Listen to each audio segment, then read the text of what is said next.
El tema va a ser consideraciones sobre empresas familiares, protocolo familiar, sociedades entre cónyuges en el nuevo Código Civil y Comercial Nacional.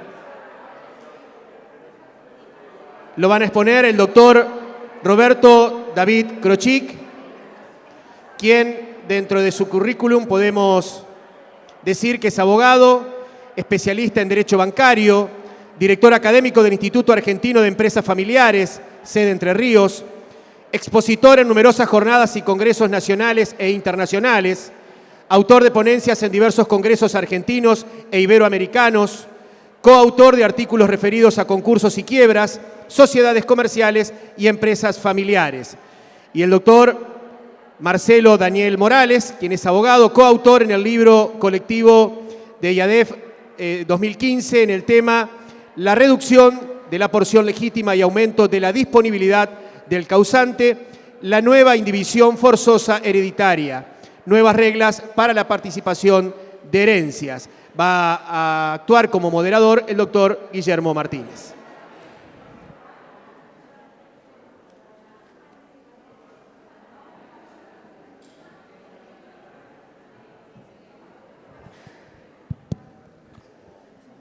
No, le falta mucho. Bueno, buenos días a todos.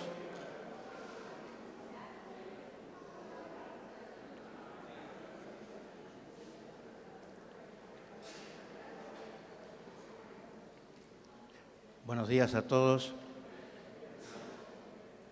El agradecimiento de Marcelo y mío por la invitación esta que nos han cursado desde el Consejo Profesional de Ciencia Económica de Entre Ríos, por la colaboración que hemos tenido de las sedes de Paraná y de Diamante. Felicito a los autores del libro. Es realmente una gran satisfacción escuchar de que profesionales locales se dediquen a escribir y a transmitir lo que cada uno fue aprendiendo a lo largo del tiempo. No creo que sea cierto lo que dijo Benavides, que es muy humilde el trabajo, sino que seguramente no solo va a servir a los contadores, sino que va a servir también a los abogados. Conociendo como lo conozco a él, creo que esto seguramente va a ser así. Y hoy nos toca hablar de las reformas que introdujo el nuevo Código Civil y Comercial que rige a partir del 1 de agosto de este año. Es que el código que rigió hasta el 31 de julio se sancionó un año antes que esta hermosa plaza que tenemos acá enfrente y que ahora se llama 9 de julio, se bautizara con el nombre de Plaza de Frutos y Carros en 1872. Así que un código que rigió por más de 150 años, con el cual nosotros estudiamos, aprendimos, ejercimos la profesión y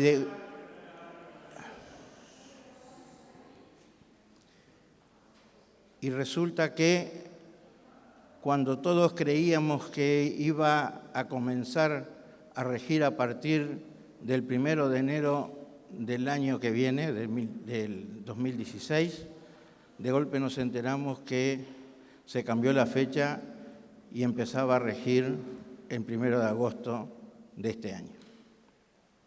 Así que rápidamente y como mejor pudimos, comenzamos a hojearlos y a tratar de comprender qué es lo que pretendieron los autores a quienes se les había encomendado la redacción del código.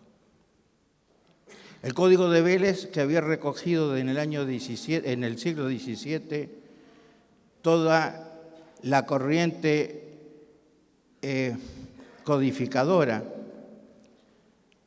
con la impronta que Vélez le dio al código, obviamente con la ayuda de los códigos que ya regían en Chile, en España y en Francia, fundamentalmente este último.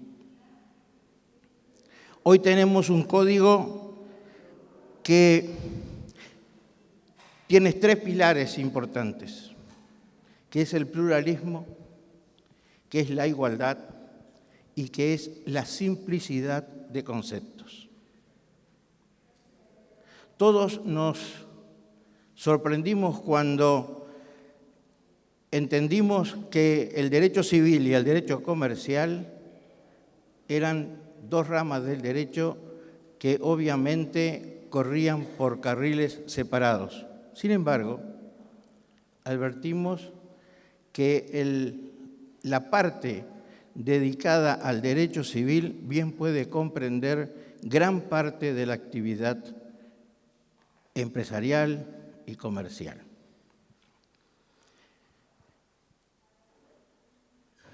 La simplicidad no solo está dada por la terminología que usa, por el concepto que usa en su redacción, sino también por la ubicación de los temas en el propio cuerpo del código. Bien, dicho esto, entendemos que el Código Civil es un cuerpo legal que reúne el ordenamiento jurídico en materia civil en la República Argentina. El Código es a la vida privada lo que la Constitución Nacional es a la vida pública. Fíjense ustedes la profundidad de este concepto.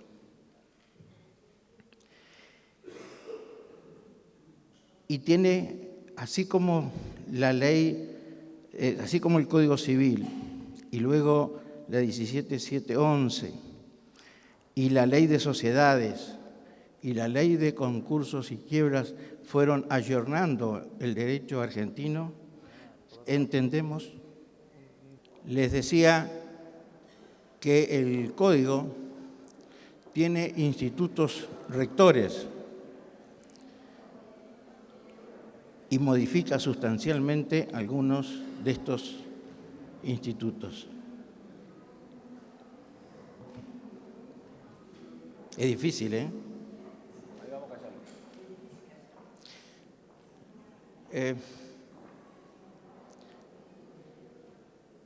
Y estos institutos que son modificados sustancialmente en nuestro derecho son el Instituto de la Familia, de las sucesiones, de las obligaciones, no tanto el de sociedades, si bien nos trae algunas complejidades. Sé que alguien escribió sobre sociedades, después me gustaría charlar con quien escribió sobre sociedades en el ABC. Y obviamente la reforma sustancial en materia sucesoria y en materia de familia trae como colación inmediata modificaciones en lo que respecta a empresas familiares.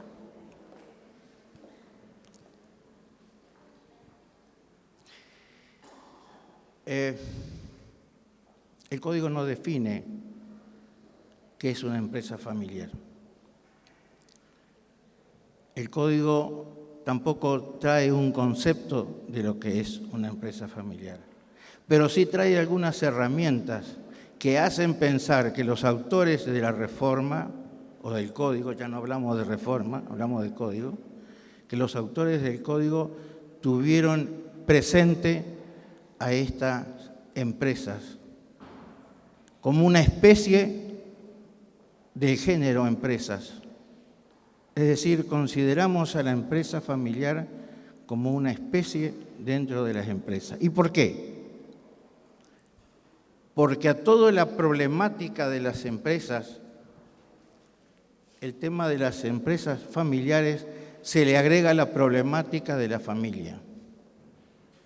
Y como familia, conformado por grupo humano, está sujeta a tensiones, está sujeta a los problemas que cada uno tiene respecto del otro, y más aún cuando se pretende que trabajen juntos o que puedan estar a disposición de la entidad empresa en forma permanente y en forma continua. Estas tensiones hacen que la empresa familiar se diferencie de cualquier otra empresa. Nosotros, ¿qué pretendemos cuando analizamos y estudiamos a las empresas familiares? ¿Qué es lo que queremos? ¿Para qué lo hacemos?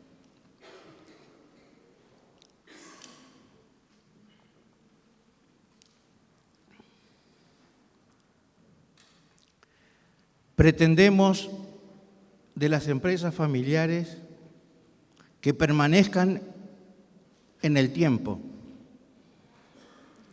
Pretendemos que trascienda el tiempo del fundador. Y pretendemos además que esa empresa familiar crezca, sea productiva y sea rentable. Es decir, que tenga resultados positivos para las generaciones futuras. No es fácil, yo diría que es bastante difícil, que es bastante complicado, porque no todo fundador está dispuesto a ceder su lugar. Cree que como él fundó la empresa y obviamente la hizo crecer y obviamente la hizo rentable y con esa empresa pudo crear y mantener a su familia, como él hace las cosas, no las haría nadie. Además, el fundador se cree absolutamente inmortal.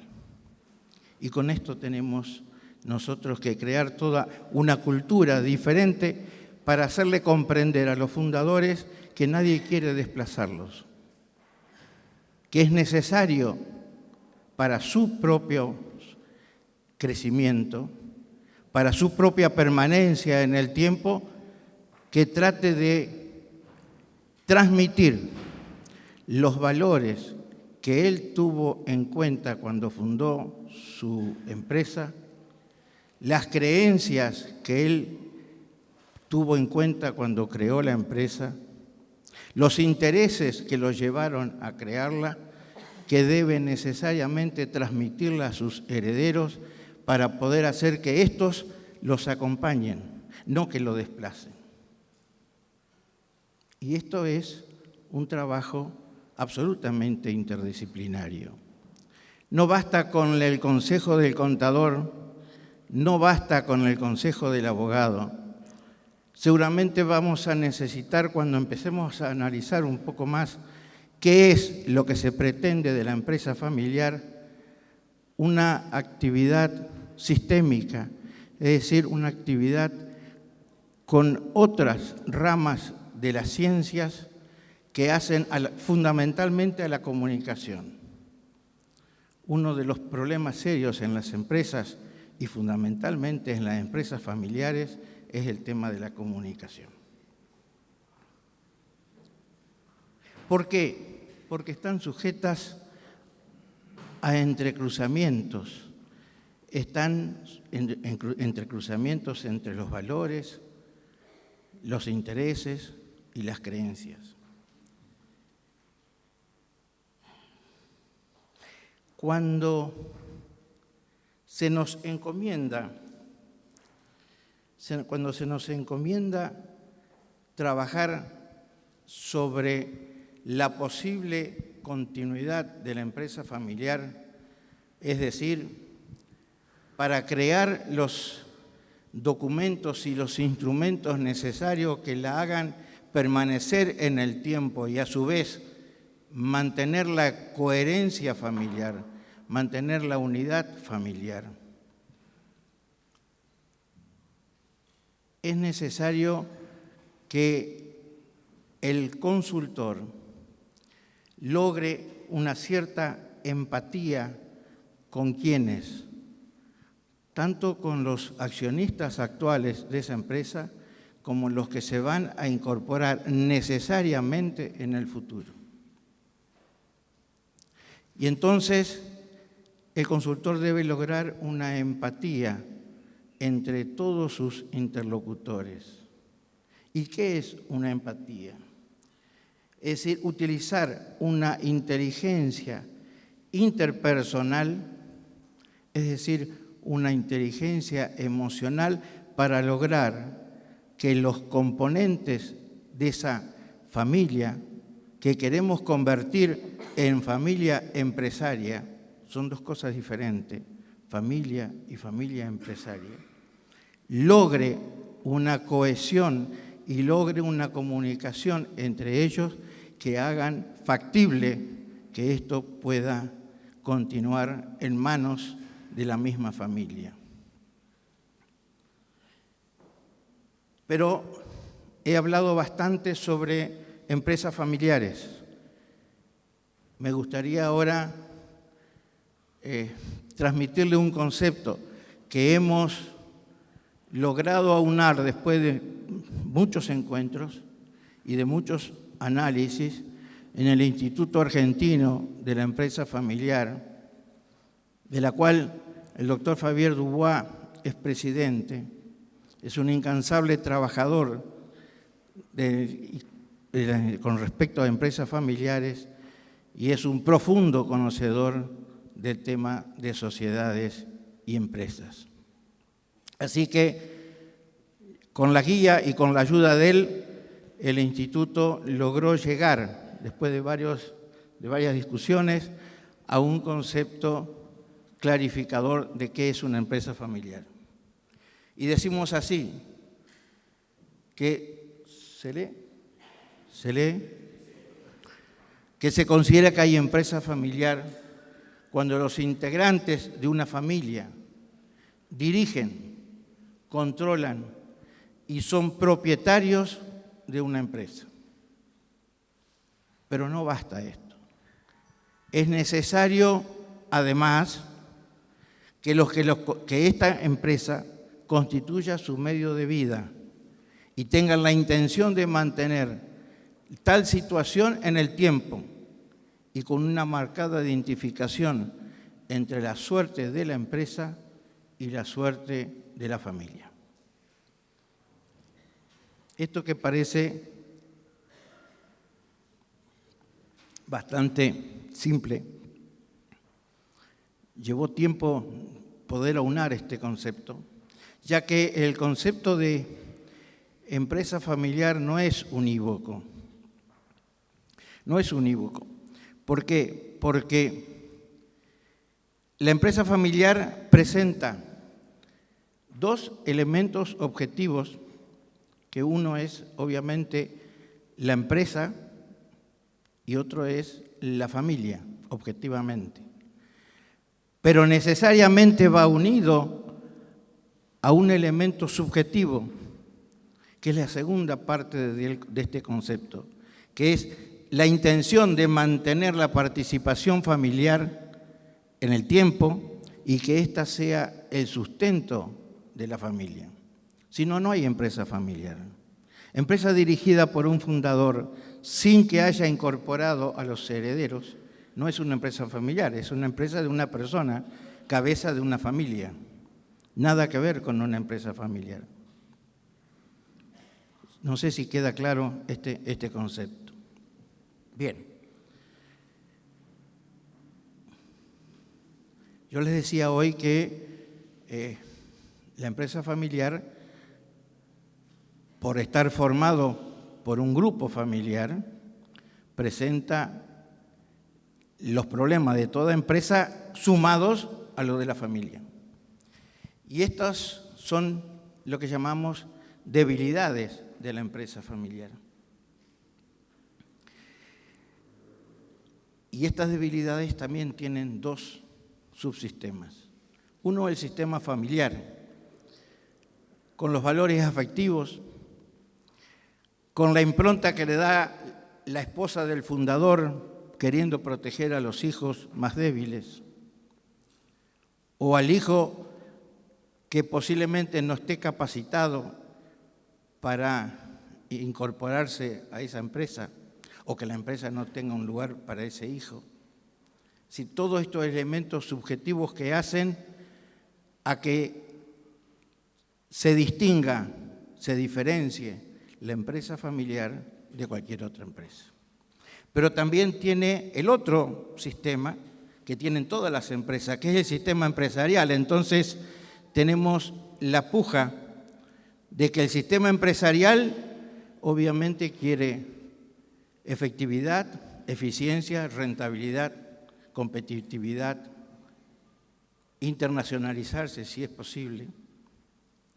Y entonces hay que amalgamar estos dos subsistemas, el empresarial más el familiar, para lograr que todos ellos en conjunto puedan permanecer en la actividad y puedan proyectarse en el futuro, teniendo las aspiraciones de crecimiento, de permanencia, y que la empresa sea el sustento de todo el grupo familiar.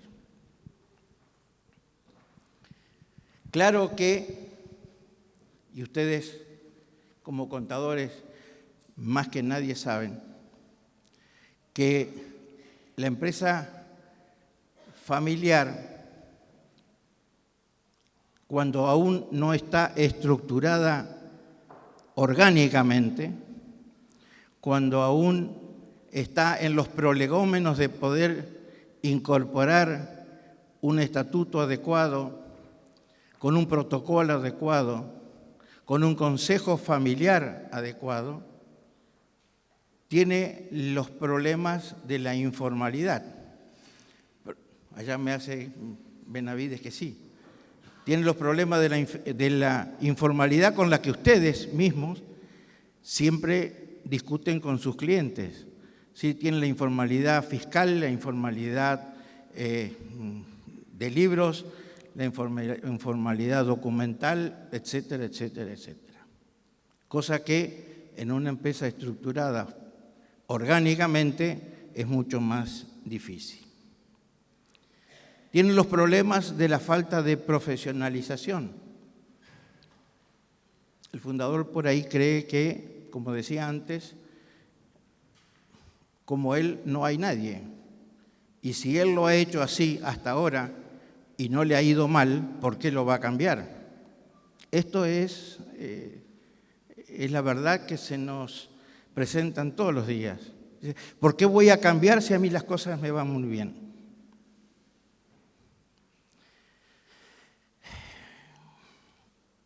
La falta del relevo profesional y la falta de la planificación de la transferencia del capital es otro de los elementos que hacen a la debilidad de la empresa familiar cuando aún no está estructurada. Esto también ustedes lo ven todos los días. Bueno. Pero lo que más ven, porque son los que tienen que arreglar los problemas financieros, fiscales, impositivos, es la confusión de fondos. Es la confusión de fondos, donde no hay una separación entre los fondos personales de cada uno de los componentes de la familia empresaria con los fondos de la empresa. Y esto se ve en la mediana empresa y en la pequeña empresa y aún en la gran empresa no estructurada orgánicamente. ¿Saben ustedes que el 90% de las empresas argentinas son empresas familiares? ¿Saben ustedes que de las 13 empresas nacionales que cotizan en bolsas internacionales, 9 son empresas familiares argentinas? 9 son empresas familiares. Y cuando hablamos de empresas familiares no hacemos distinción entre pequeña, mediana o gran empresa. Cuando hablamos de empresas familiares, hablamos de estructuración de la empresa familiar. Cómo está estructurada, cómo está organizada jurídica, contable y familiarmente. No tiene nada que ver con que hablemos de una empresa familiar mediana, pequeña o grande. Bien. ¿Y ahora por dónde seguimos?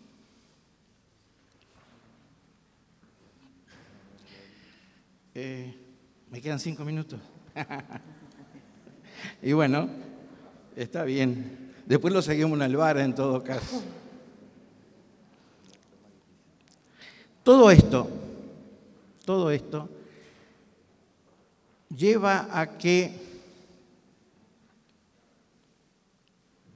nosotros consideremos necesario acudir a procedimientos y herramientas que permitan brindar una debida sustentabilidad a la empresa, sustentabilidad no solo económica, sino sustentabilidad en el tiempo, para evitar que la empresa se muera y que pase a manos de las siguientes generaciones. Debe entonces superarse la confusión entre familia y empresa. Deben estructurarse, deben profesionalizarse, deben crear órganos de gobierno y órganos de dirección diferenciados de los otros. Y entonces necesitamos redactar algunos instrumentos, algunos documentos que hagan a la vida de la empresa familiar, para preservar su permanencia siempre y para preservar su rentabilidad. Por lo menos esta es la intención.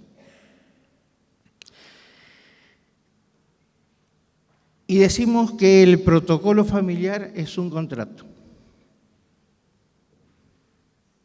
Pero no es solo un contrato. No es solamente un contrato. Es un código de vida de la empresa y de la familia. Es un código de vida donde se van a plasmar los valores, las creencias, los intereses, la impronta que el titular, que el fundador le dio a esa empresa, donde se van a establecer los derechos y obligaciones de los componentes de la familia, donde se va a establecer quién ingresa y quién no, donde se va a establecer quién le dice al familiar que no rinde en la empresa o que prefiere hacer otra cosa, que debe retirarse. ¿Ustedes se imaginan decirle al padre después que haya incorporado al hijo que debe retirarse?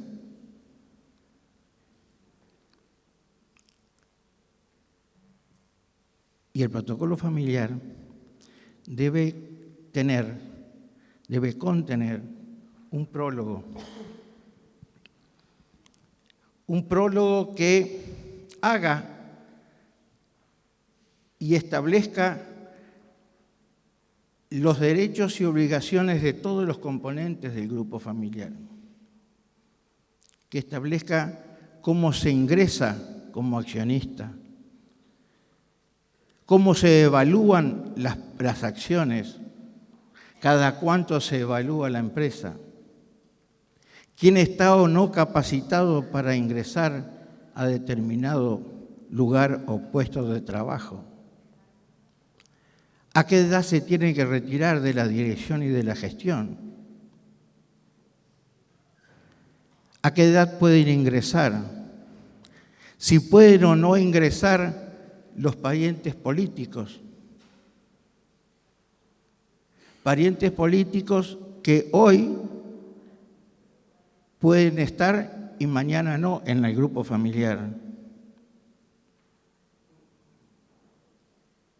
¿Ustedes se imaginan incorporar a una nuera o un yerno que, cuando digo incorporar, es incorporar como accionista y como trabajador en la empresa? Y resulta que luego los chicos se separan, pero lo tengo como accionista. ¿Y cómo hago para sacarlo? ¿O lo dejo? ¿Cómo hago para que se retire si fue nombrado director por 3 ejercicios, por ejemplo? Todo esto debe estar absolutamente previsto en un protocolo bien realizado, en un protocolo bien trabajado. Y el trabajo del consultor que va a redactar el protocolo, yo les mandé a ustedes un protocolo modelo que hemos consensuado en el IADEF como para tener una guía, nada más que una guía, pero que contiene más o menos los elementos que debe contener mínimamente un protocolo. No sé si han tenido oportunidad o no de hojearlo, pero al que le interese el tema, es un elemento como para empezar a ver qué significa, qué debe contener y cuáles son los elementos básicos necesarios para que podamos tener un protocolo adecuado a la realidad de esa propia empresa. Un minuto. Bueno, no sé. Quedo a disposición de ustedes. Me cortan la palabra. No quiero restarle minutos a mi amigo Marcelo, así que les agradezco enormemente. Quedo a disposición de todos ustedes.